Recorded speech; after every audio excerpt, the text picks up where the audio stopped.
paz, vamos orar. Pai, em nome de Jesus, mais uma vez te louvamos por esta oportunidade. Nós iremos ouvir a tua santa e gloriosa palavra, Senhor Deus, através do teu Filho. Tu já tem projetado uma palavra na tábua do coração do teu Filho. E o teu Filho, ó Pai, como instrumento em tuas mãos, irá ministrar a tua palavra aos nossos corações. Que ela venha produzir um fruto dentro de nós, de arrependimento. Que nós possamos ser impactados pela tua palavra, em nome de Jesus. Amém.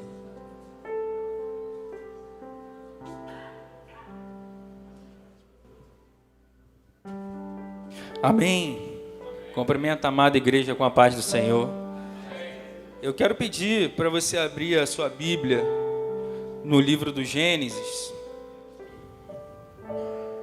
no capítulo 4. O tema que nos foi proposto é Jeová é nossa justiça. E eu quero compartilhar algo com os irmãos que o Senhor já faz algum tempo tem colocado no meu coração. Amém? Todos acharam? Quero pedir para projetar aqui também, por favor. Obrigado.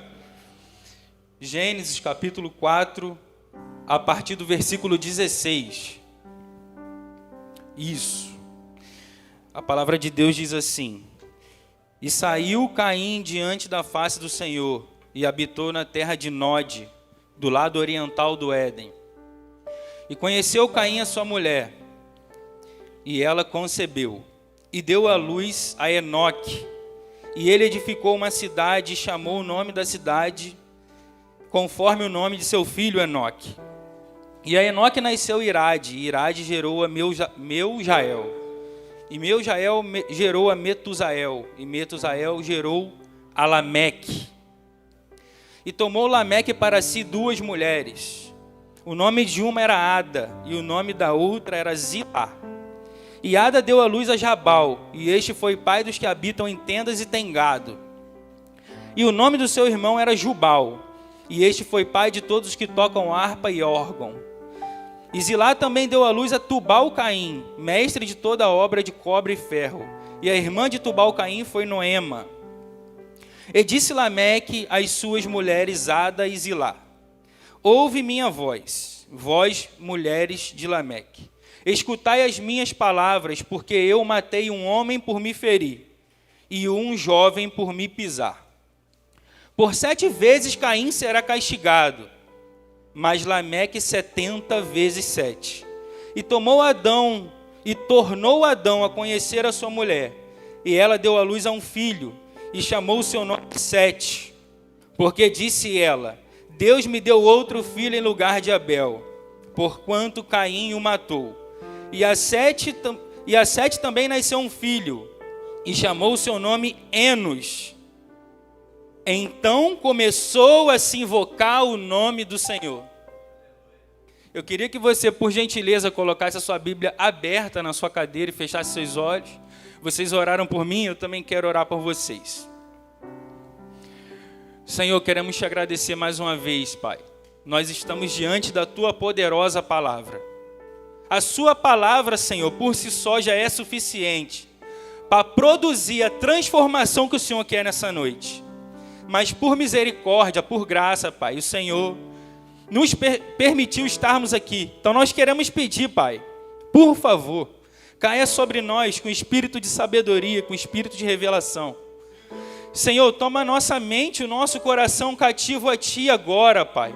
Que Teu Espírito Santo tenha total liberdade, Pai, de atuar aqui nessa noite e possa produzir, Senhor, aquilo que o Senhor quer. Não existe acaso para Ti. Se estamos aqui essa noite, é porque o Senhor, antes da fundação do mundo, escreveu esse dia. Então nós queremos te pedir, Pai, por misericórdia, que o Seu Espírito Santo se manifeste aqui, com poder e com grande glória. Amém. Pode se assentar. Eu quero agradecer a Deus a oportunidade de estar aqui essa noite. Estou muito feliz e honrado por estar aqui. Eu já disse numa outra oportunidade, ser da Shalom é um prazer, é uma honra. Poder servir aos irmãos com aquilo que eu nasci para fazer é uma dupla honra. Eu quero oferecer esse culto em ações de graça, porque no último dia 19, nós completamos um ano que fomos apresentados aqui na Shalom. E quando nós viemos para cá, nós achamos que a gente somente ia encontrar pastores que cuidariam de nós. Mas nós encontramos muito mais do que isso. Nós encontramos pastores que cuidam de nós, da minha família, da minha casa, mas também a gente encontrou uma família. Nós encontramos amigos queridos. Nós tivemos a oportunidade de ser apresentados juntamente com o pastor Jorge, com a pastora Angélica, pessoas queridas, o João Vitor, pessoas queridas de longas datas, e a gente está muito feliz. O ano 2022 falta 8 dias para se findar. Foi um ano de muitas lutas, eu acredito que para todos nós. Falando particularmente da minha vida, da minha família, foi um ano de muitas lutas. Mas foi um ano que nós recebemos o maior presente da nossa vida. Minha esposa, ela está grávida de... Desculpa.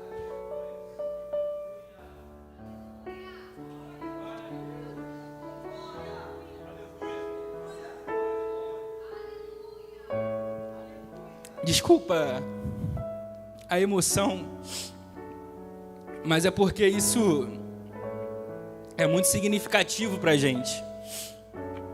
Porque o Deus que a gente serve,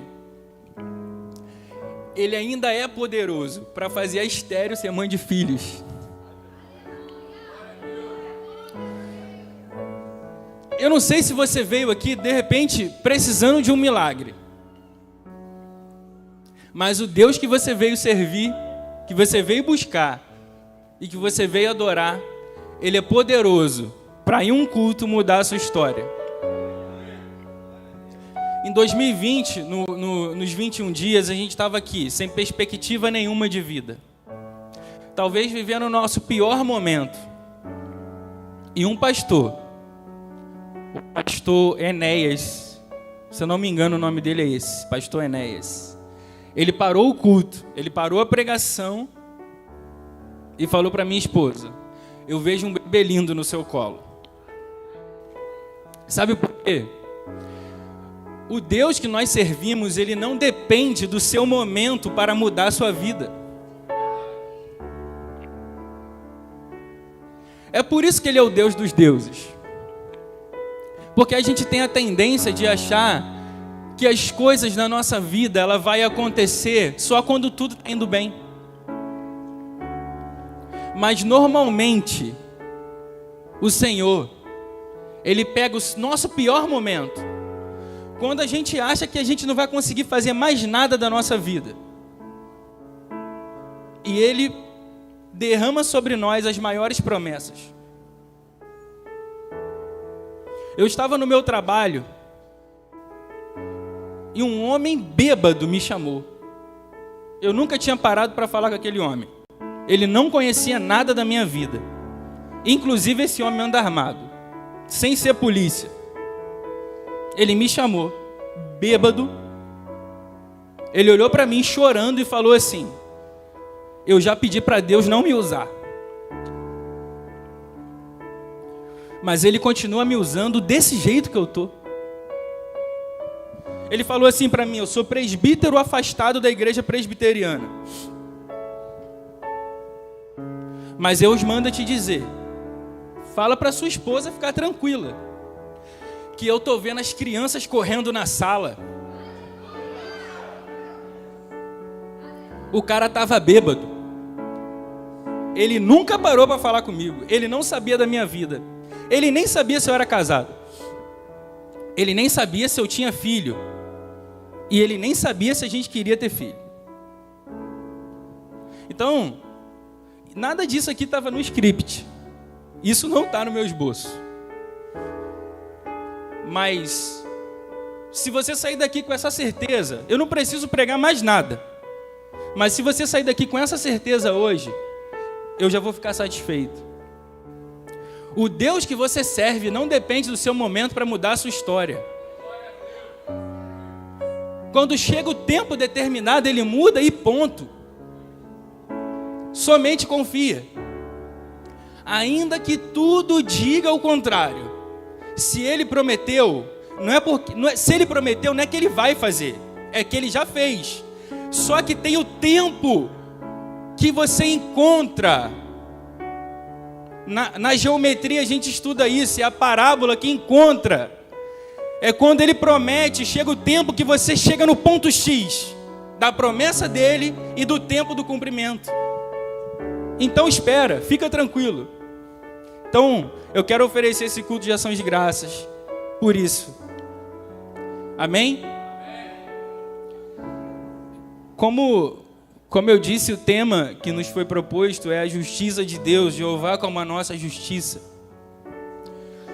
E o texto que eu li aqui, o texto de Gênesis, aparentemente não tem muito a ver com isso. Mas o que eu quero tratar aqui hoje com os irmãos é que a manifestação da injustiça do homem, ela começa no Gênesis. A injustiça é algo que nasce no coração de Satanás. Quando ele coloca no seu coração que ele tem que ser igual a Deus. Ele não quer ser maior que Deus porque ele não tem essa referência. Ninguém é maior que Deus. Então ele não tem essa referência e nem essa ousadia. Então ele coloca no seu coração que quer ser igual a Deus.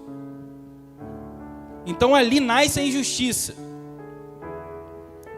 Quando Deus cria o homem conforme a sua imagem, a sua semelhança, o maior intento do diabo é plantar a semente da injustiça no coração do homem. Então, a história a gente conhece. Deus planta 2 árvores no jardim. Nós já tratamos disso aqui em outra oportunidade. Deus coloca a árvore do conhecimento do bem e do mal. E coloca a árvore da vida. Mas só da árvore do conhecimento do bem e do mal, Deus diz para o homem não comer. E é esse fruto que a serpente oferece para a mulher.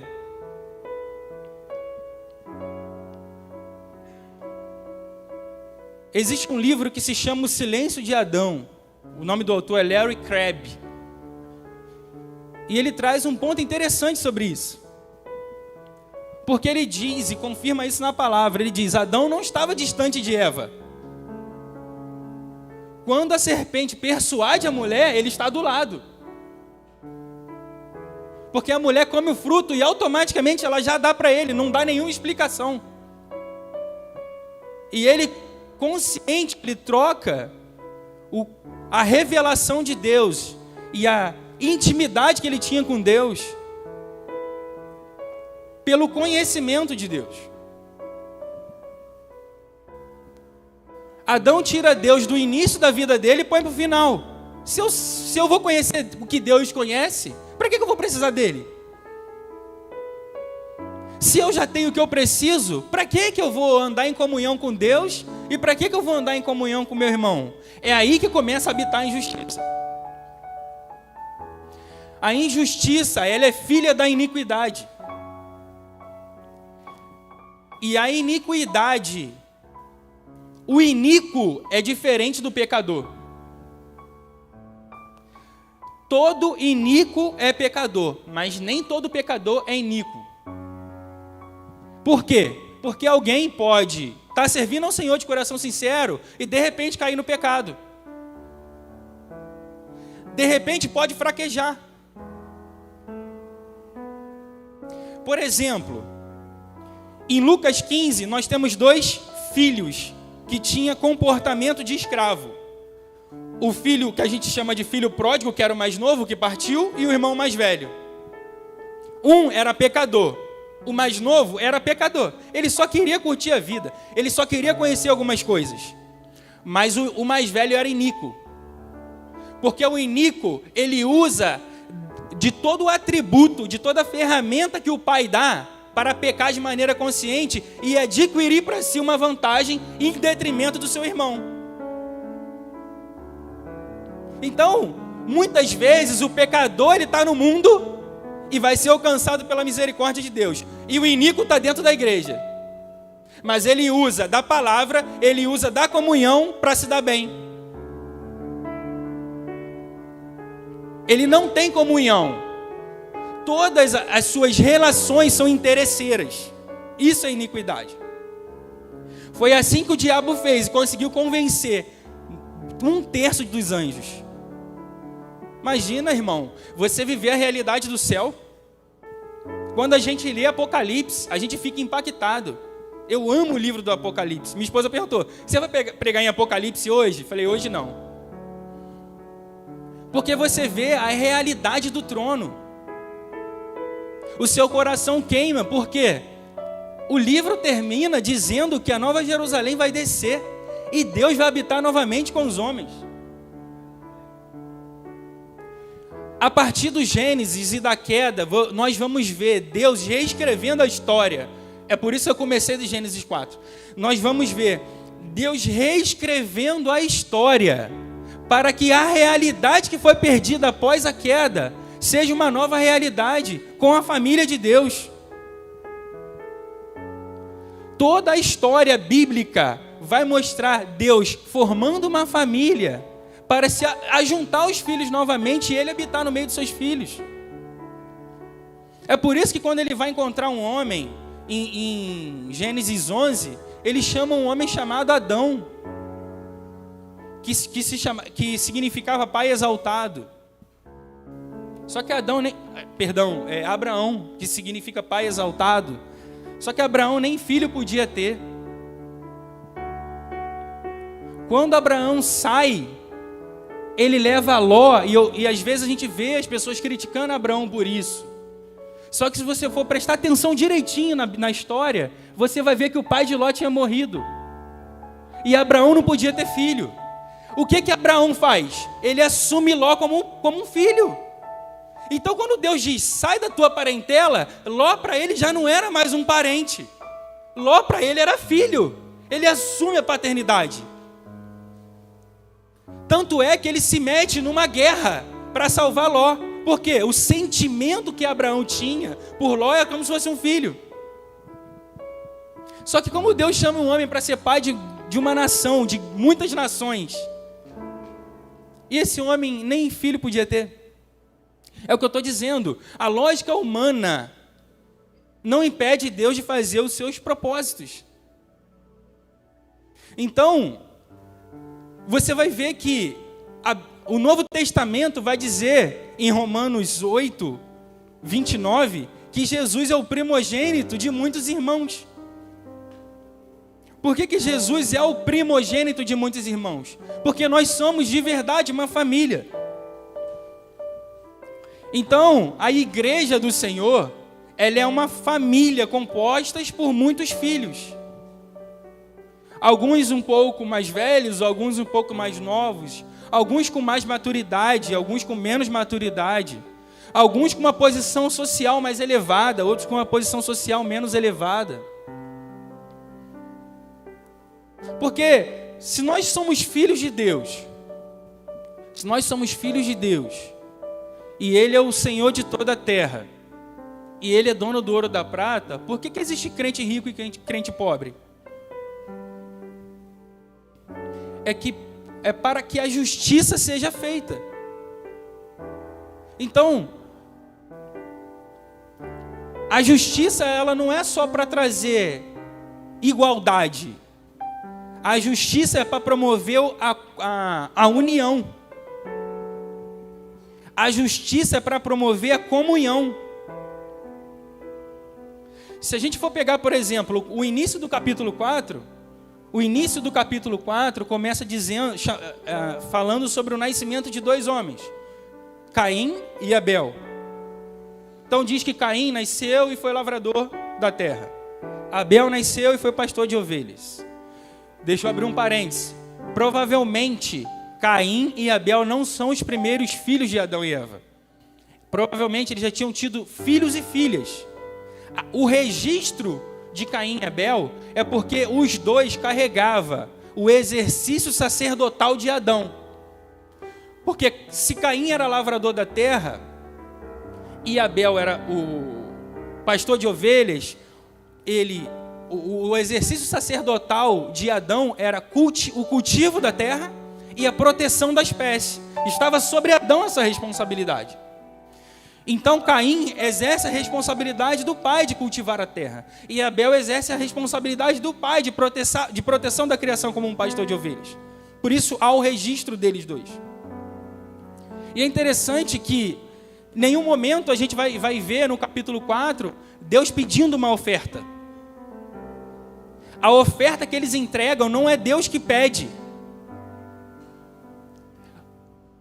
O capítulo 4 diz que, ao cabo de dias, Caim trouxe uma oferta ao Senhor. Mas Abel havia trazido das suas primícias. Se Deus não pede uma oferta, por que Abel pega das suas primícias e leva uma oferta para Deus? Porque Abel queria retomar aquilo que Adão tinha perdido, que era a comunhão com Deus. Então ele leva a oferta para Deus e a Bíblia diz que Deus aceita ele e a oferta. E Caim vê aquilo e faz caso. Para Caim pouco importa ter a presença de Deus novamente. Caim tem uma mentalidade caída. Caim tem uma conduta de iníquo. Ele é um agente da injustiça na terra. E a Bíblia diz que Deus rejeitou a oferta e rejeitou Caim também. Deus não só rejeitou a oferta, rejeitou também Caim. Porque se nós temos uma intenção ruim no nosso coração, Deus não vai rejeitar só a intenção do nosso coração. Deus não vai rejeitar só a nossa intenção. Ele vai rejeitar também a nós, porque é a intenção do nosso coração. Porque Ele sonda o nosso coração. Então, muitas vezes, nós podemos ter uma atitude que às vezes parece ser uma boa atitude, mas o nosso coração está corrompido, porque através daquela atitude, nós estamos olhando o ganho que nós podemos ter mais à frente. E Deus rejeita. E por que Ele rejeita? Porque tudo que a gente faz para o Senhor, guarda isso, tudo aquilo que você guarda para o Senhor, tudo aquilo que você faz para o Senhor, é para revelar uma comunhão. Você pode estar aqui na igreja todo dia. Você pode estar em todos os cultos. Você pode evangelizar. Você pode fazer tudo. Se a sua comunhão com seu irmão não é plena, a sua relação com Deus também não é. É por isso que Deus, Ele... Em Gênesis 1, 26, Ele cria o homem e a mulher. Mas Ele só dá o nome a Adão. Só tinha um nome. Adam significa humanidade. Era um ser relacional. Mas a mulher estava oculta. E Deus dá um trabalho para Adão, para dar o nome às espécies. Adão passa o dia dando nome. Obedeceu o que o Senhor falou. Girafa, elefante, baleia, leão, tigre. Deu nome a todos os animais. Porém, pela primeira vez, Adão tem o seu semblante caído. Adão se entristece com aquele trabalho. E o Senhor aparece na viração do dia.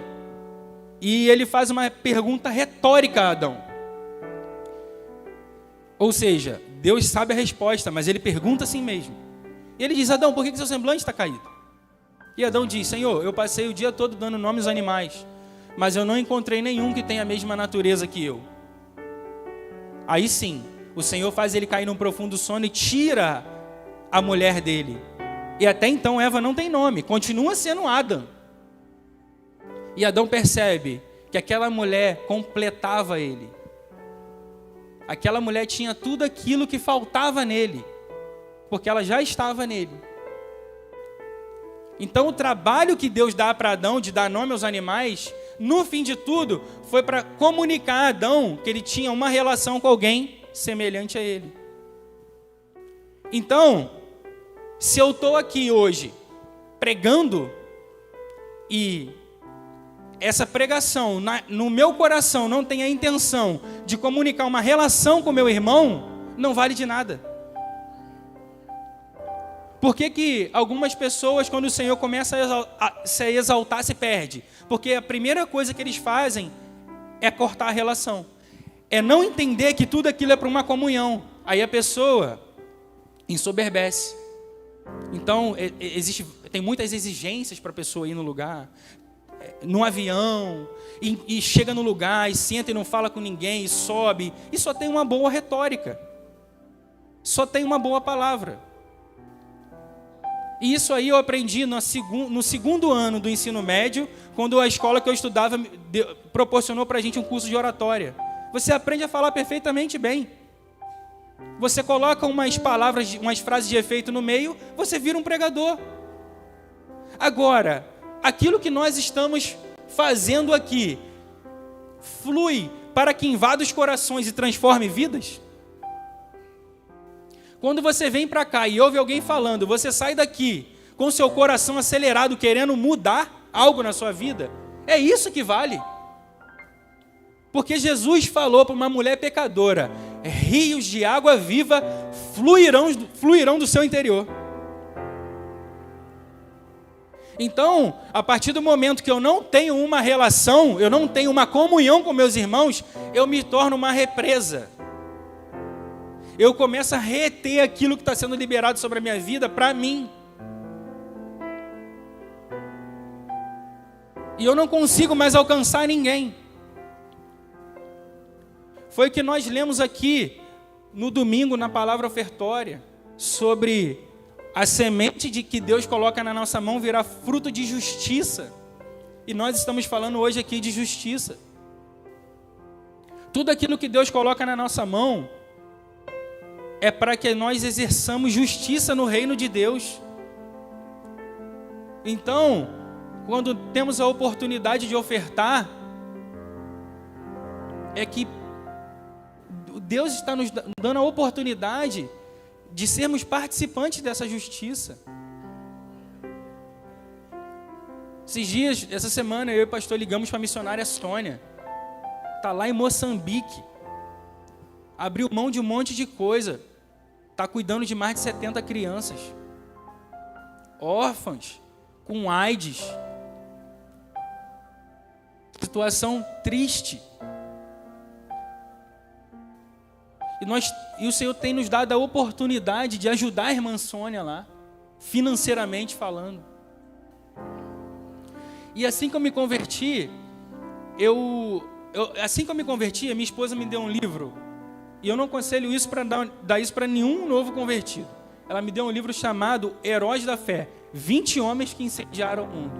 Quando eu li aquele livro, eu fiquei louco. Porque você vê a história de Charles Spurgeon, Jonathan Edwards, John Wesley, Charles Finney. Você fala, eu não sou crente de verdade. O que esses caras fizeram? E eu falava, Senhor, eu quero ser um missionário também. Eu quero ir para algum lugar para pregar a tua palavra. E o lugar mais longe que eu fui como missionário foi o bairro Luiz de Camões, aqui em Queimados. Alguém conhece esse bairro? Luiz de Camões. Eu cheguei lá a primeira vez, eu pensei que eu estava na África. A gente chegou lá através de um irmão que era o líder da associação de moradores, o irmão Samuel. E ele falou, a semana passada tinha um cara morto aqui nessa lixeira. A gente pregava num campo de futebol, irmãos. A gente pregava como se fosse o último dia da nossa vida. E não tinha ninguém. Ninguém. Até que a gente parou de ir, não estava dando, enfim. E os moradores começaram a procurar o irmão Samuel. Cadê aqueles jovens que estavam pregando aqui? A minha filha foi curada dentro de casa quando eles começaram a orar. Um pai ia se matar porque a mãe foi embora e deixou ele com a filha. E ele desistiu. E por que eu estou dizendo isso? Porque o Senhor não me tornou um missionário.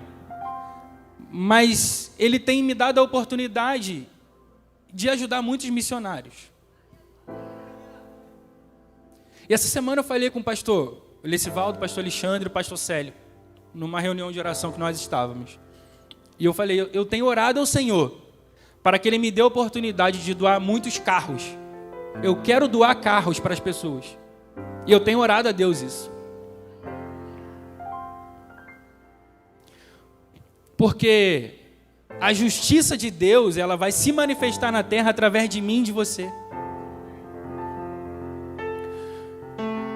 Quando nós abrimos as redes sociais hoje, é de desesperança. Esses dias eu recebi uma mensagem na minha rede social que eu estou parcialmente bloqueado por 90 dias porque eu dissemino discurso de ódio na internet. O discurso de ódio que eu promovo lá são versículos bíblicos que eu coloco quase diariamente.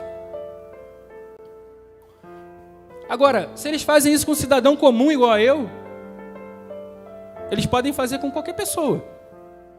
Ou seja, o homem caído, a única coisa que ele sabe fazer é promover injustiça, usando a justiça que ele mesmo cria. O que a gente não pode confundir? A justiça de Deus, ela é o quem para o quê. E a justiça do homem, ela é o que para o quem. Eu vou explicar. Quando eu quero a justiça como o que para um quem, eu quero que Deus faça justiça contra alguém para satisfazer o meu desejo. Entendeu, Fabiano? Ou seja, Senhor, é tipo João pedindo para Jesus orar, para Deus mandar fogo e consumir aqueles irmãos, aqueles homens. E Jesus repreende João. O apóstolo do amor fez isso. Porque eles não entendiam como funcionava a justiça de Deus. Eles não entendiam como funcionava a legislação do céu. E no Êxodo, Deus dá a lei para Moisés,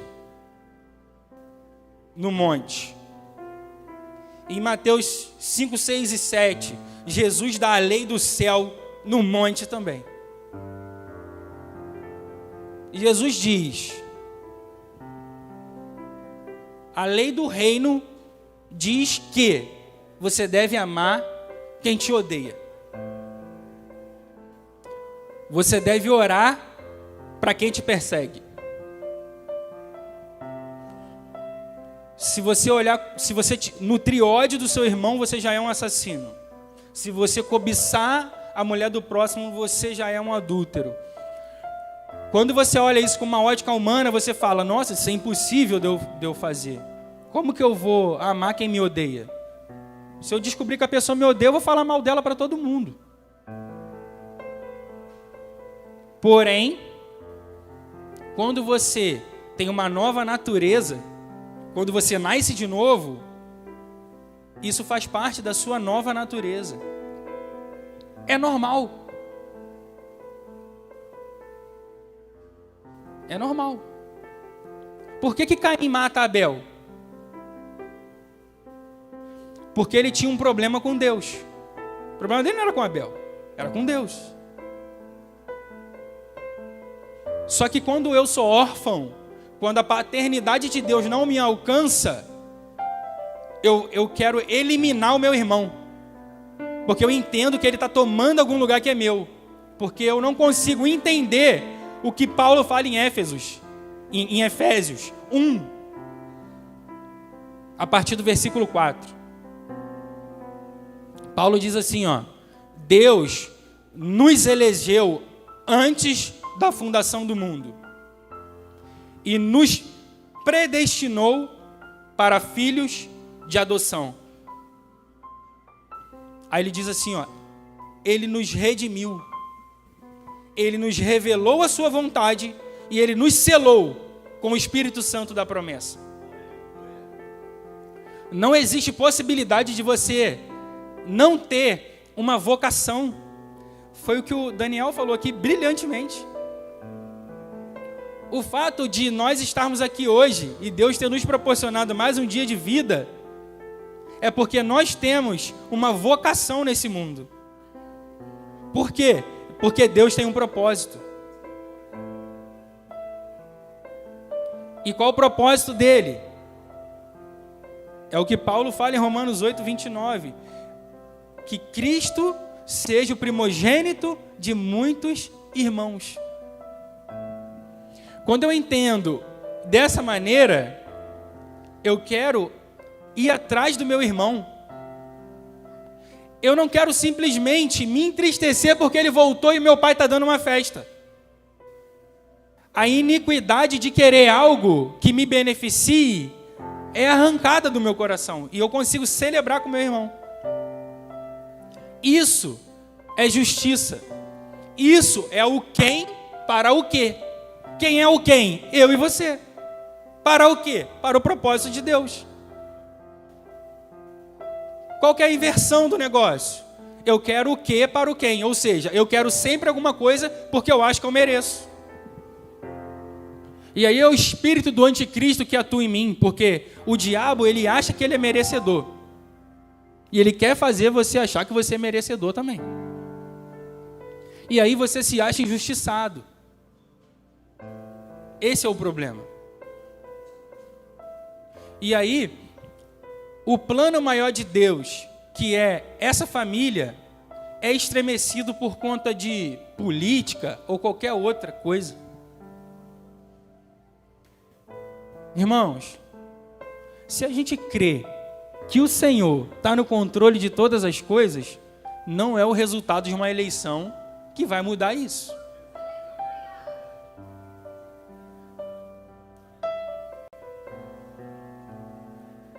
E o Senhor falou que irá aumentar a iniquidade, e a proporção que vai aumentar a iniquidade, o amor vai esfriar. Por quê? Porque o Espírito Santo veio nos convencer do pecado, da justiça e do juízo. Então, o que é o Evangelho? É uma boa notícia. A respeito do quê? Que nós fomos salvos. De quê? Do diabo? Não, ele já está condenado. Nós fomos salvos do juízo de Deus. Por isso que Jesus é o segundo Adão. Porque ele veio colocar no lugar aquilo que foi perdido. Eu tenho até que horas? 9. Amém. Eu acho que eu estou na introdução aqui ainda, mas... Eu gosto da história de Salomão. Porque Salomão, quando Deus aparece para ele, ele ainda era muito jovem. Em 1 Reis 3, a partir do versículo 7, quando Deus aparece para ele e fala para ele fazer um pedido, e ele podia pedir o que quisesse. Só que Deus, ele é soberano, ele nos conhece. Ele não perguntaria isso para outra pessoa se não fosse para Salomão. Porque Salomão, ele dá uma resposta que Adão não deu. É interessante que Salomão diz assim, ó: agora, pois, ó Senhor, meu Deus, tu fizeste reinar teu servo em lugar de Davi, meu pai. Eu sou ainda menino pequeno, nem sei como sair e nem como andar. É uma criança ainda. Precisava de tutores. Aí ele diz assim, ó: e teu servo está no meio do teu povo que elegeste, povo grande, que nem se pode contar e nem numerar, pela sua multidão. A teu servo, pois, dá um coração entendido para julgar a teu povo, para que prudentemente discirna o bem e o mal. Ele queria discernir o bem e o mal, mas a árvore do conhecimento do bem e do mal não era para isso? E Adão não comeu o fruto, e a morte veio no mundo, a injustiça, tudo aquilo que a gente vive até hoje, milhares de anos depois, não foi exatamente por isso? E Salomão pede isso para Deus? O problema não era comer o fruto, o problema não era saber discernir o bem e o mal. O problema é que Adão ainda não tinha provado do fruto da árvore da vida o suficiente para ter maturidade para entender e discernir o bem e o mal. Porque o que mais importa para a gente é a vida de Deus, não é o que Ele conhece. Não é ter o conhecimento, é ter intimidade com Ele e receber dele a adoção de pai. E Salomão aqui, ele tem, eu creio e isso é uma opinião minha, pessoal. A Bíblia não diz. Mas eu creio que Salomão, ele sofre com uma orfandade muito violenta. Porque Salomão, ele é filho de Betseba. E Betseba foi tomada à força por Davi. Não foi consensual. Davi manda buscar ela. E ele era o rei, ele mandava. Ela não podia negar. E Salomão nasce nesse contexto, sabendo de toda a história que aconteceu com o seu pai e com sua mãe. E agora ainda muito jovem, o seu irmão mais velho tenta tomar o reino, mas Deus já havia prometido para ele. E Deus muda tudo e faz ele ser rei. E ele ainda muito jovem, ele pede para Deus dar sabedoria, discernimento para ele julgar o povo. O que Salomão estava querendo dizer? Eu quero ser justo, pai. Eu quero reinar em Israel com justiça. Porque o pai dele reinou com justiça apesar dos seus erros. Eu acho lindo esse pedido dele. E Deus fala: porque tu me pediste isso, eu vou te acrescentar tanto, tanto, tanto.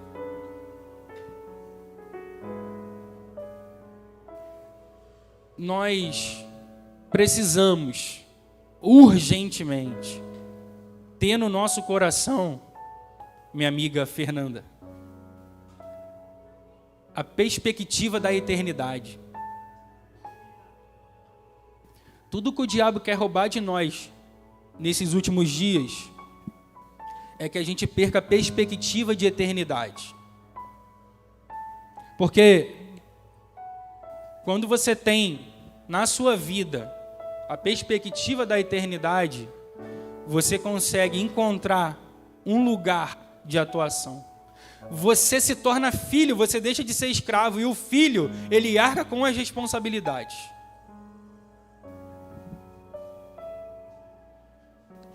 O Isaac, Daniel, ele pergunta para você quando vê a conta de luz? Não é da idade dele ter esse entendimento. Mas você, Daniel, você cuida da sua mãe, não cuida? O filho de Deus, ele assume as responsabilidades. Ele deixa de ser um mimizento que todo mundo está errado, está tudo errado e só ele está certo. Tudo tem problema. O problema existe para que nós exerçamos a justiça.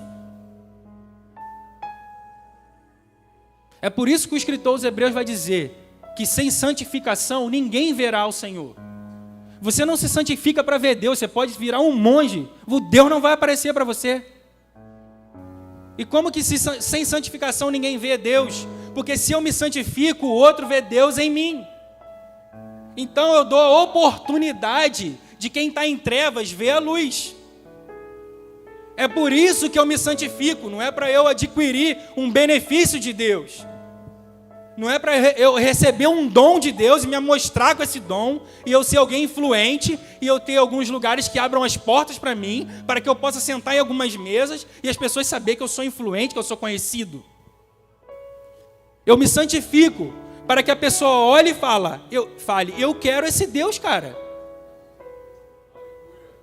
Porque qualquer pessoa estaria estressado, qualquer pessoa estaria espraguejando. Jó entendeu isso. Jó entendeu isso. Chegou no momento que Jó falou assim: Senhor, eu já entendi, eu não aguento mais. Coloca entre mim e ti um advogado. Algumas versões diz árbitro. Porque a distância entre eu e você é muito grande. De quem que Jó estava falando? Era de Jesus, pô. Tem que ter alguém, Jesus. Ele fala, Deus, tem que ter alguém que faça essa intermediação, porque senão nós vamos perecer. Nós não vamos conseguir. O Senhor me mostrou a realidade, é muito distante. Eu só te conhecia de ouvir falar, agora eu te conheço. Verdadeiramente eu te conheço. Jó entendeu como é que funcionava. E o segundo Adão veio para resgatar a sua noiva. E a Bíblia termina dizendo que nós iremos encontrar com ele nos céus. Esse dia vai ser glorioso. Coloca pra gente aqui Apocalipse 19, a partir do versículo 7, se eu não me engano. Eu vou encerrar. Esse é o ápice. É disso aqui que nós estamos esperando. É para esse momento que tudo que nós façamos para o Senhor, isso aqui vai culminar nisso aqui. Todos nós, a igreja do Senhor, viverá esse momento. Regozijemo-nos e alegremo-nos e demos glória, porque vindas são as bodas do Cordeiro, e já a sua esposa se aprontou. 8. E foi-lhe dado que se vestisse de linho fino, puro e resplandecente, porque o linho fino são as justiças dos santos. Entendeu por que nós precisamos exercer a justiça? Porque que nós precisamos ser justos. Porque a justiça ela é proveniente do perdão de Deus através da graça. E a justiça é a chave do cadeado da cadeia do pecado que nós estávamos presos. É a justiça de Deus que abre e nos torna livres para sermos justos. E a partir do momento que a gente exerce a justiça, a gente desfruta do amor de Deus. É disso que a gente está falando, é disso que a gente precisa sair daqui com essa convicção. Deus tem o controle pleno de toda a história. A história está escrita por Ele. E o final da história, como disse Billy Graham, é esse aqui, ó. Não importa o que aconteça. Não importa o cenário, não importa as injustiças, não importa que os homens se levantem, não importa o que aconteça com você. Esse dia está separado e reservado para eu e você. É essa perspectiva que nós precisamos, a perspectiva da eternidade, e nada, absolutamente nada vai mudar com que esse evento aqui aconteça. E o linho fino resplandecente que nós vamos vestir naquele dia, para a grande boda do Senhor, são os nossos atos de justiça. Então, seja alguém melhor para o seu irmão. Ofereça aquilo que você tem de melhor. E seja um agente de transformação na terra. Permita que Deus te use. Igual a irmã que cantou. Cadê a irmã que cantou aqui? A irmã que cantou. Já foi? A irmã que cantou aqui estava falando sobre isso. Sobre você dar aquilo que você tem de melhor. Porque Deus ele não trabalha com performance. Senão ele não chamava um fugitivo gago para libertar o povo do Egito. Faz sentido nenhum. Faz sentido nenhum. Senão Jesus não levantava 12 homens que sociedade, naquele tempo, a sociedade botava de lado. Sabe por quê? Porque a nata da sociedade naquele tempo era discípulo de algum mestre. Mas Jesus pega os renegados e faz esses homens mudar toda a história. Toda a história. Então que a justiça de Deus prevaleça no nosso coração. E que a gente se levante com toda a injustiça, mas com as ferramentas de Deus. Em Efésios, quando Deus fala da armadura, ele diz que a justiça é uma couraça. E sabe para que servia a couraça? Para proteger o coração do soldado. Que a justiça de Deus proteja os nossos sentimentos. Porque se a gente for querer fazer justiça com os nossos sentimentos, nós vamos falhar e nós vamos ferir o nosso irmão. Eu quero agradecer a Deus a oportunidade dessa noite. Essa noite é extremamente marcante para mim e para minha família. E eu saio daqui, sinceramente, convicto de que o Senhor fez tudo aquilo que Ele tinha que fazer. Toda vez que eu tenho a oportunidade de pregar, eu sempre falo: Senhor, se o Senhor não for,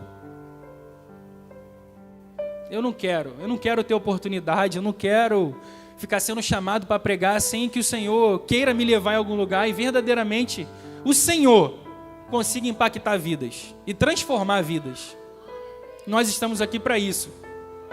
Todas as vezes que alguém fala assim: poxa, eu tenho tanta saudade da pessoa que partiu, eu tenho tanta saudade de quem já foi, eu sempre digo: nós passaremos a eternidade juntos. É só um tempo, é só um vapor. Amém? Eu agradeço a minha oportunidade em nome de Jesus.